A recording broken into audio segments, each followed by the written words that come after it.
परिणाम। और दूसरा कह रहे कथन बी कार्य और कथन ए उसका परिणाम है। सी कह रहे कथन ए और बी स्वतंत्र कार्य है।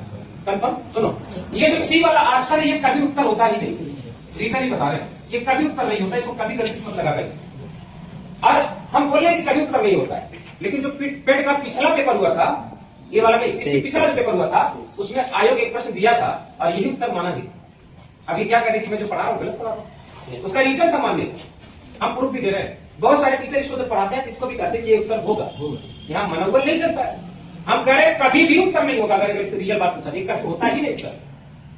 तो थोड़ा सेंटेंस यहाँ पे देखो आपका डिफरेंट हो रहा है, जो बताते हैं मैं तो बता रहा हूँ, हम प्रूफ भी कर देंगे कब लगाना है कब नहीं लगाना है। कंफर्म हो गया? लेकिन अगर सच पूछा जाए तो ऑप्शन नंबर सी कभी उत्तर नहीं, किसी प्रश्न का नहीं है। ये होता कब है? जब मान लो कि तुम्हारा उत्तर ऑप्शन नंबर ए आ रहा है 100% सही, और ए विकल्प पे नहीं मौजूद है, ये 4 विकल्प में दे दिया, ये तो कभी होगा नहीं। तब ये तो होगा नहीं, क्योंकि ऑप्शन कौन सा उत्तर आ रहा था? ए आ रहा, तो ये तीनों तो लगा नहीं सकते हो। तो हम मजबूरी में लोग आपको सी बटन दबाने के लिए बोलेंगे कि आप इस वाले कथन को लगा। समझ में आया? मान लो डी आ रहा है, ई ऑप्शन आ रहा उत्तर, और पता चला ये ऑप्शन विकल्प में नहीं मौजूद है, ये 4 विकल्प में मौजूद है, ये तीनों का आप नहीं लगा सकते, तो लगा के क्या होगी? सी लगा।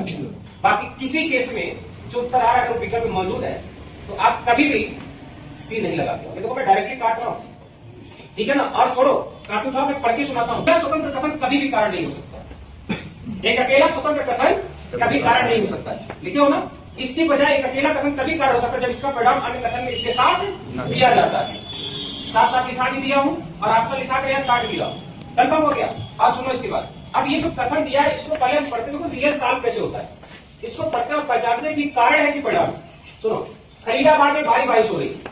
देखो खलीलाबाद में भारी बारिश होने का कुछ कारण होगा।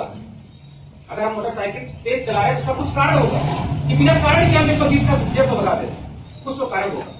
समझ में ना? अगर खलीलाबाद में भारी बारिश हो रही है इसका कुछ कारण होगा। कारण क्या हो सकता है? हो सकता है कि मौसम आया तब बारिश हो रहा है। मतलब दूसरा, आज के बाद कोई भी टीचर अगर कह दे कि कथन पढ़ो और पहचानो कारण है कि परिणाम, तुम बिना पढ़े बोल देना कि परिणाम, बिना पढ़े बोल देना परिणाम। सिंगल कथन कभी कारण नहीं होता, सिंगल कथन कभी कारण नहीं होता, याद कर लो। खलीलाबाद में बारिश हो रही है जिसका कुछ कारण होगा। दूसरा कह रहा है, अब दूसरा भी चेक करते हैं, बिना पढ़े में लिख दिया कि परिणाम है। मैं आपसे भी कह रहा हूँ कि कभी ये प्रश्न आए तो सिंगल कथन कभी कारण होता ही नहीं, जब भी होगा तो क्या होगा? परिणाम होगा। कह रहे खलीलाबाद के विभिन्न क्षेत्रों में पानी एकत्रित हो गया। सुनो, खलीलाबाद के विभिन्न क्षेत्रों में पानी एकत्रित होने का कुछ कारण होगा। हो सकता है यहाँ भीषण बारिश हो रही है, हो सकता है यहाँ भीषण बारिश हो रही, हो सकता है खलीलाबाद तो जरूरी है कि भीषण बारिश हुआ हो, नहीं हो सकता है कि खलीलाबाद के क्षेत्र में बाढ़ आ गया हो, पानी एकत्रित हो गया है। तो अगर कथन में कहीं दिया खलीलाबाद में बाढ़ आया तो कारण बनने को तैयार है ना पानी भरने का, तो उसको कारण बना। खलीलाबाद में भारी बारिश हो गई, अगर कारण बनने को तैयार है तो कारण बना। समझ गए? अब इसको करने के लिए क्या करना होगा कि सुनो, कथन एक वाले पढ़ना और बीच में इसलिए लगा देना। क्या लगा देना? इसलिए। कथन एक वाले पढ़ना, बीच में इसलिए लगा देना, कथन बी पढ़ना।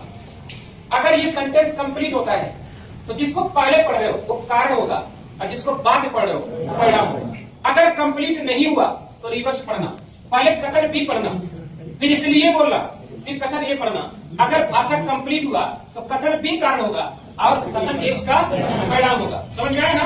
अर्थात ए और बी ऑप्शन में आपको समझा दिया, ए और बी ऑप्शन में आपको समझा दिया। सुनो, अब हम पढ़ करके भी दिखा रहे हैं।